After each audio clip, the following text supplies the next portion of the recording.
আধুনিক ডাক্তাররা হার মানল, কিন্তু বাতিনির পঙ্গুত্ব কেউ ঠেকাতে পারল না। যখন আমরা গ্রামের কথাগুলো শুনি, আমরা ভাবি যে গ্রামগুলো প্রাকৃতিক দৃশ্য দিয়ে ভরা থাকে, গ্রামগুলো নদ নদী খাল বিল দিয়ে ভরা থাকে গ্রামগুলো।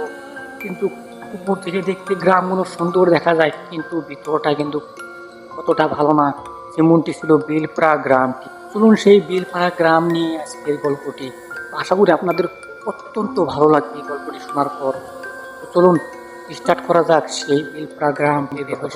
মাটির রাস্তা দিয়ে একটি পুরনো সাইকেল চালিয়ে এগোচ্ছিল বাতেন। পেছনে বসেছিল তার বন্ধু রকিবুল। বাতেনের সাহসী হলেও আজ তার বুকের ভেতরটা অজানা এক আশঙ্কায় দুরু দুরু কাঁপছিল। কারণ তারা যাচ্ছিল বিলপাড়ের সেই নিষিদ্ধ ডেরায়, যেখানে বাস করে এক কুখ্যাত তান্ত্রিক। রকিবুলের জিদ, তাকে আজ এই কবিরাজের দেখা পেতেই হবে। কিন্তু সে জানে না, প্রকৃতির নিয়ম ভাঙতে চাইলে তার চড়া মাশুল দিতে হয়। শব্দ প্রভাব, শিয়ালের ডাক এবং শুকনো পাতার মর্মর শব্দ। তারা যখন সেই তান্ত্রিকের উঠানে পৌঁছালো, দেখলো বিশাল এক তেঁতুল গাছ। সেই গাছের ডালে ডালে ঝুলছে অদ্ভুত সব পুতুল আর লাল কালো সুতোর বাঁধন। ভেতর থেকে বেরিয়ে এলেন এক বৃদ্ধ তান্ত্রিক। তার চোখের মণি দুটো যেন আগুনের কুণ্ডলী। তান্ত্রিকের ঠোঁটের কোণে এক পৈশাচিক হাসি ফুটে উঠল। সে জানত আজ রাতে তার আরাধনার জন্য নতুন কোনো বলি আসছে। ঘরের ভেতরে আগরবাতির কড়া গন্ধে বাতিনের দম বন্ধ হয়ে আসছে। তান্ত্রিক যখন মাটির পাত্রে রাখা কিছু পুরনো জিনিসের উপর কালো জাদু শুরু করলো, হঠাৎ বাইরের শান্ত আকাশ ভেঙে প্রচণ্ড ঝড় শুরু হলো।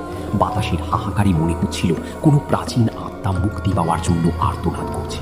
বাতিন লক্ষ্য করল, প্রদীপের আলোয় তান্ত্রিকের কোনো ছায়া মাটিতে পড়ছে না।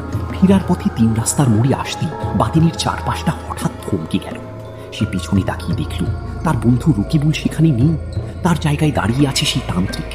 বৃদ্ধ তান্ত্রিকটি বাতিনের দিকে তাকিয়ে হুঙ্কার দিয়ে উঠল, তোর বন্ধু তোর রক্ত দিয়ে নিজের মুক্তি কিনে নিয়েছে বাতিন। সেই রাতেই বাতিনের শরীরে এক অদ্ভুত পচন শুরু হলো।